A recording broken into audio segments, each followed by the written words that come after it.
우리가 옷을 입을 때에든지 어떤 일을 할 때에든지 첫 단추를 잘 끼워야 합니다. 첫 단추를 잘 끼워야 옷을 바르게 입을 수 있고, 그리고 일의 매듭을 잘 맺을 수 있듯이 성도에게도 신앙생활의 첫 단추가 있습니다. 바로 예배입니다. 신년 첫날 예배의 자리에 나오신 우리 성도님들은 올해 첫 단추를 잘 끼우신 것입니다. 그런 의미로 우리 옆에 계신 분들을 격려하며 한번 인사하겠습니다. 잘 오셨습니다. 네. 오늘은 저에게도 참으로 의미가 있는 날입니다. 평생에 이런 날이 또 올까 생각되어지는데, 여러분 오늘이 무슨 날이죠? 네, 1월 1일 신정입니다. 네, 제 이름이 신정입니다. 네.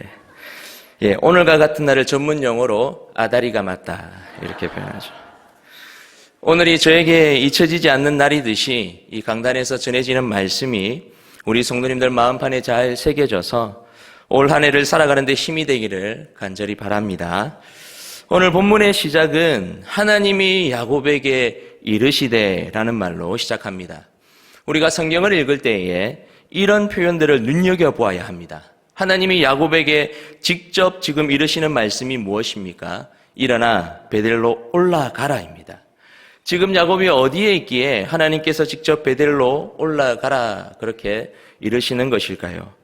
야곱이 현재 있는 곳은 세겜입니다. 우리가 35장에서 이 야곱을 부르신 하나님의 마음을 알기 위해서는 34장의 내용을 알아야 합니다. 34장의 내용을 간략하게 말씀드리면, 야곱이 형 에서를 만난 이후에 곧장 형이 있는 세일로 가지 않습니다. 그렇다고 해서 창세기 28장에 하나님을 만났던 장소인 베델로도 가지 않습니다. 베델에서 그가 했던 약속이 있는데, 나로 하여금 평안하게 돌아오게 하시면 이곳이 하나님의 집이 될 것입니다. 그렇게 서원했는데, 무슨 이유에서든지 그는 형 에서에게도 가지 않고, 그리고 하나님과 약속한 장소로도 가지 않고 그저 세겜에 머무르게 됩니다. 그 세월이 10년입니다. 삼촌 라반의 집에서 20년 동안 갖은 고생을 해서 돌아온 야곱이 세겜에서 10년을 그 땅 사람들과 함께 있습니다. 그런데 이 세겜에서 야곱 가족에 일어나지 말아야 될 일들이 일어나게 됩니다. 자신의 사랑하는 딸 디나가 그 땅에 거류하던 하몰의 아들 세겜에 의해서 부끄러운 일을 당하게 됩니다. 이에 격분한 야곱의 아들들이 할례를 핑계 삼아서 세겜 지역에 있는 남자들에게 할례를 받게 하고, 그들이 고통 중에 있을 때 모든 남자들을 다 죽여버립니다. 더 나아가서는 그 세겜의 성읍을 노략질합니다. 야곱은 자신의 가족에게 일어난 이 일을 자신이 도저히 어떻게 할 수가 없었습니다. 딸아이의 상처, 그리고 자녀들의 잘못된 보복, 야곱은 이 상황 가운데 침묵할 수밖에 없었고, 아버지로서는 너무나도 무책임한 모습과 비겁한 행동까지 보입니다. 그리고 이런 일련의 고난과 시련이 야곱의 가정에 일어나는 동안 창세기 34장에는 하나님이라는 단어가 한 번도 등장하지 않습니다. 무슨 말인가 하면, 야곱이 밧단 아람에서 20년이라는 시간을 보내고 형 에서를 만나기 위하여서 얍복 강가를 건널 때 천사와 씨름하던 그 야곱의 간절함과 애절함이 다 사라져 버렸습니다. 가장 큰 문제로 여기고 있었던 형과의 관계가 해결되자 안일함이 그에게 찾아왔는지도 모르겠습니다. 그렇게 하나님을 찾지 않고 10년이라는 시간을 세겜에서 보내었던 것입니다. 그런데 우리 인생이요, 여러분 그렇게 만만하지가 않습니다. 야곱의 가정에 일어난 이 창세기 34장의 이 일은 오늘을 살아가는 성도들에게도 동일하게 여러분 일어날 수 있는 일입니다. 원해서 일어난 일도 아니고 겪고 싶어서 겪는 일도 아니지만, 모든 성도는 내용과 종류가 다를 뿐 여전히 고난과 시련 앞에 노출이 되어 있습니다. 여러분, 우리가 예수님 믿은 이후에 고난과 시련이 나를 피해갈 것이라 생각하시면 안 됩니다. 성경은 오히려 예수님 믿은 이후 고난과 시련이 나를 찾아온다라고 말합니다. 그러하기에 믿음의 사람들은 그 일의 원인을 찾기 전에 먼저 결과에 반응하는 자가 되어야 합니다. 왜 이 일이 나에게 일어났습니까? 그렇게 묻는 것이 아니라 하나님, 내가 이 일을 어떻게 믿음으로 반응해야 합니까? 이렇게 묻는 것이 더 정확한 성도의 반응이라는 것입니다. 여러분, 2019년도를 한번 돌아보십시오. 어떤 문제들이 여러분에게 있었습니까? 여러분들 가운데 혹여 아무런 문제도 없었는데요 라고 말하시는 분들이 있다면 오히려 더 큰 문제를 가지신 분들입니다. 왜냐하면 자신에게 찾아온 다양한 문제들을 직면하지 않으려는 더 큰 문제를 가지고 있기 때문입니다. 여러분, 우리가 살다 보면 아무런 예고 없이 찾아오는 고난과 시련이 있다는 것을 그 누구도 부인할 수가 없을 것입니다. 아마도 이 2020년도에도 꼭꼭 숨어있는 이 문제들은 우리를 당혹스럽게 하고 낙담하게 하거나 절망 혹은 원망하게 할 것입니다. 여러분, 그때 우리에게 필요한 것이 무엇일까요? 지금 야곱에게 필요한 것이 무엇일까요? 우리가 감당할 수 없는 일들을 만났을 때 여러분, 우리가 잊지 말아야 할 것이 무엇일까요? 10년의 세월을 세겜에서 보내면서 야곱은 인생의 시련과 고난을 만났습니다. 그 야곱에게 하나님께서는 35장을 시작하시면서 말씀하시죠. 하나님이 야곱에게 이르시되 일어나 베델로 올라가자. 사랑하는 아들아, 사랑하는 딸아, 지금 네가 있는 곳에서 일어나 베델로 올라오렴. 그렇게 하나님이 야곱을 부르신 것처럼 저와 여러분을 부르고 계십니다. 왜 하나님은 다시 베델로 부르시는 것일까요? 왜냐하면 그곳에 은혜가 있기 때문입니다. 여러분, 베델에 어떤 은혜가 있습니까? 여러분, 첫 번째 은혜는 우선순위를 정리하는 은혜가 있습니다. 여러분, 우리 인생 복잡합니다. 분주합니다. 얼마나 바쁜지 숨이 턱에 차오를 만큼 우리는 바쁘게 살아갑니다. 잠깐의 틈도 없습니다. 젊은 어머니들, 아이들 어린이집에 보내고 집 청소하고 이제 잠시 쉬려고 하면 아이의 하원 시간입니다. 우리 아버지들 매일매일 땀 흘리며 수고의 대가로 월급을 받지만 손에 쥐는 것이라고는 카드 내역입니다. 월급은 통장을 스쳐 지나갈 뿐이죠. 우리 젊은이들 세상살이 막막해서 이런 글들을 인터넷에 올린다고 합니다. 죽자니 청춘이고 살자니 지랄 같구나. 여러분, 여기서 신앙생활에 우선순위를 둔다는 것은 여러분 엄두가 나지 않습니다. 야곱이 세겜에서 10년 동안 있을 때에 그의 모습을 단편적으로 보여주는 내용이 하몰의 말에서 유추할 수 있는데, 야곱의 딸 디나를 달라고 했던 하몰이 이런 말을 합니다.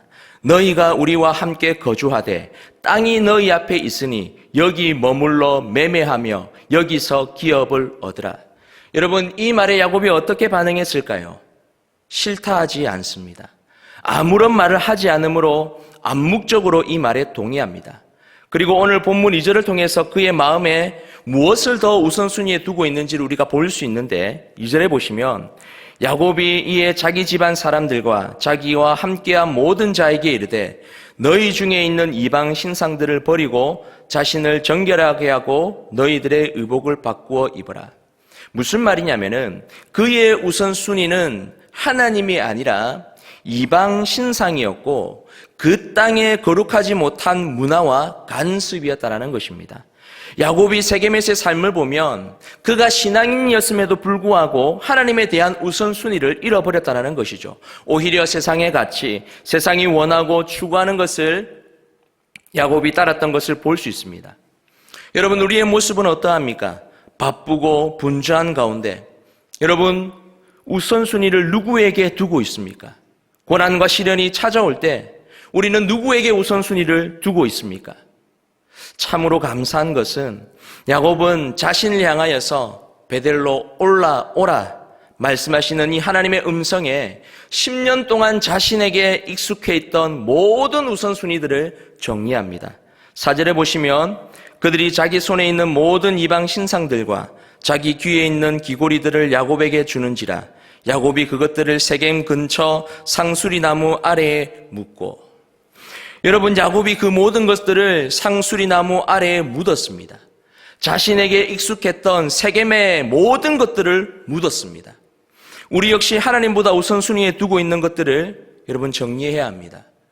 우리의 삶에 어떤 일이 있어도 하나님보다 우선순위에 둘 수 있는 것은 그 무엇도 없습니다. 때로는 우리의 자녀가, 우리의 가정이, 우리의 직장과 사람들과의 관계가, 우리의 물질과 우리의 시간을 우선순위에 둘 수 있겠지만 하나님보다 그 모든 것들이 앞서 있다고 한다면 여러분, 우리 앞에 놓여 있는 인생의 시련과 고난을 우리가 이겨낼 수 있는 방법이 없습니다. 야곱은 지금 다시 베델로 부르시는 하나님 앞에서 자신의 우선순위들을 돌아보기 시작합니다. 그리고 과감하게 땅에 묻고 베델을 향하여 나아갑니다. 여러분, 여기에 은혜가 있는 것입니다. 그리고 베델로 가서 그가 한 행동이 무엇입니까? 7절에 보시면 제단을 쌓고, 이전에 그의 우선순위가 이방의 신상이고 자신의 눈을 현혹하는 번쩍번쩍거리는 기고리들, 즉 재물이었다고 한다면 이제는 그의 우선순위가 하나님이 되었습니다. 사랑하는 성도님 여러분, 우리는 다시 베델로 가야 합니다. 하나님을 우선순위로 둘 수 있는 자리로 가야 합니다. 그곳에 가서 하나님 당신만이 나의 전부입니다. 하나님 당신만이 내 삶의 최고의 우선순위입니다. 하나님보다 우선순위에 두었던 것 있다면 하나님, 내가 정리하겠습니다. 사랑하는 성도님 여러분, 바라고 소원하기는 오직 하나님이 나의 우선순위라 고백하는 저와 여러분 되시기를 주님의 이름으로 축복합니다. 두 번째로, 베델에는 어떤 은혜가 있습니까? 하나님을 아는 은혜가 있습니다. 여러분, 종교개혁자 칼빈은 그에 져서 기독교 강요에서 이렇게 말합니다. 하나님을 아는 지식과 우리를 아는 지식은 연결되어 있다. 선지자 호세아는 여호와를 알자, 힘써 알자고 이스라엘 백성들에게 선포하였습니다. 여러분, 우리 역시 하나님을 잘 알아야 합니다. 이스라엘과 남유다를 통틀어서 수많은 왕들이 있었지만 그 가운데 당연 하나님과 가장 깊은 친밀함을 누렸던 인물을 뽑으라고 한다면 우리는 주저함 없이 다윗을 뽑을 수 있을 것입니다. 여러분, 다윗을 뽑는 이유가 무엇일까요? 우리가 시편을 통해서 그가 보여주는 하나님을 향한 수많은 표현들을 보면서 그가 하나님과 얼마나 친밀하게 알고 지냈는지를 알 수가 있습니다. 시편 곳곳에서 하나님이 어떠한 분인지, 그리고 그 하나님께 다윗이 자신의 감정과 심정을 숨김없이 토로하고 있는 것을 우리는 보게 됩니다. 그것을 보면 부럽기도 하면서 나도 이렇게 하나님을 알았으면 하는 바람이 생깁니다. 그런데 어떻게 이런 친밀함을 다윗이 하나님과 누릴 수 있었을까요? 그만의 독특한 비법이 있었던 것일까요? 저희 집에 3 자녀가 있습니다. 아이들이 자라는 것을 보면서 아버지로서 바라는 것이 있습니다. 서로가 서로에게 조금 더 친절했으면, 조금 더 양보하고 이해했으면, 먹는 것을 조금씩 줄였으면, 그리고 서로의 감정을 존중하고 기다려 주었으면 하는 마음이 있습니다. 그런데 시간이 지나고 보니 자기들 안에서 정리가 되기 시작합니다. 우여곡절을 겪어가면서 그 안에서 서로가 이해가 되어지고 공감대가 형성되어집니다. 그렇게 서로를 아는 만큼 형제 간에 끈끈함이 만들어집니다. 하나님과 우리의 관계가 이와 같지 않을까요? 다윗이 어떻게 하나님과 그토록 끈끈한 관계를 누립니까? 하나님과 함께하는 시간이 많으면 많을수록 하나님을 알게 됩니다. 하나님의 하시는 그 일들을 경험하면 경험할수록 우리는 하나님을 알게 됩니다. 다윗은 그와 함께 하시는 하나님을 통해서 하나님이 어떠한 분이신지, 하나님이 자신의 삶에 어떻게 하실지를 그는 알고 있었습니다. 하나님을 향한 절대적인 신뢰가 다윗에게 있었던 것이죠. 이 모든 것은 그가 하나님을 알았기 때문에 가능했던 것입니다. 오늘 본문에 야곱이 알고 있는 하나님은 어떤 하나님입니까? 3절에 보시면 야곱이 이렇게 고백하고 있습니다. 우리가 일어나 베델로 올라가자. 내 환난 날에 내게 응답하시며 내가 가는 길에서 나와 함께 하신 하나님께 내가 거기서 제단을 쌓으려 하노라. 여러분, 야곱의 고백 속에서 그가 만났던 하나님, 그가 경험했던 하나님이 여실히 지금 드러나고 있습니다. 20년 전 형 에서의 칼날을 피해서 두려움으로 먼 길을 떠나야 했던 야곱을 여러분 한번 떠올려 보십시오. 창세기 28장에서 저녁이 되어서 돌 하나 베고 누워 잠을 청해야 했던 그 야곱을 한번 떠올려 보십시오. 삼촌 라반의 집에서 속고 속여야 했던 야곱을 떠올려 보십시오. 형 에서와 화해하기 위하여서 야복강을 앞에 두고 망설였던 야곱을 떠올려 보십시오. 그리고 세겜에서 자신의 가족에게 일어난 이 가슴 아픈 일을 겪어야 했던 야곱을 여러분 한번 떠올려 보십시오. 순간순간이 그의 인생은 살얼음판이었습니다. 그 살얼음판을 걸어야 했던 야곱이 지금 다시 베델로 올라가면서 하는 고백이 무엇입니까? 내 환난 날에 내게 응답하셨던 하나님, 내가 가는 길에 나와 함께 하신 하나님, 그 하나님을 지금 야곱이 고백하고 있습니다. 아마도 야곱은 다시 베델로 올라가면서 만감이 교차했을 것입니다. 자신의 거친 인생의 길에서 하나님을 그동안 잊고 있었는데 하나님 나보다 나를 더 잘 아시고 다시 베델로 올라오라 부르시는 그 음성을 들었을 때 여러분 야곱의 마음이 어떠했을까요? 오늘 본문에서 우리가 눈여겨보아야 할 단어가 있는데 9절에 보시면 야곱이 밧단 아람에서 돌아오매라고 기록하고 있습니다. 돌아오매. 나를 잘 아시는 하나님은 여전히 우리를 돌아오기를 기다리십니다. 인생의 시련과 인생의 고난이 있는 그 중에서도 내가 잠시 하나님을 잊고 떠나 있었다고 해도 하나님은 우리를 향하여서 다시 베델로 돌아오라 말씀하십니다. 다시 베델로 돌아온 야곱에게 당신이 어떠한 분이신지 더 분명하게 그리고 더 세밀하게 그리고 다시는 잊어버리지 않도록 뚜렷하게 알려주십니다. 여러분 오늘 본문 이후로 아브라함의 하나님, 이삭의 하나님이 야곱의 하나님이 되십니다. 그리고는 하나님 자신이 어떠한 분이신지 다시금 베델로 올라온 야곱에게 알려주시는데 그 내용이 10절과 13절입니다. 하나님이 그에게 이르시되 내 이름이 야곱이지만은 내 이름을 다시는 야곱이라 부르지 않겠고 이스라엘이 내 이름이 되리라 하시고 그가 그의 이름을 이스라엘이라 부르시고 하나님이 그에게 이르시되 나는 전능한 하나님이라 생육하며 번성하라. 한 백성과 백성들의 총회가 내게서 나오고 왕들이 내 허리에서 나오리라. 내가 아브라함과 이삭에게 준 땅을 내게 주고 내가 내 후손에게도 그 땅을 주리라 하시고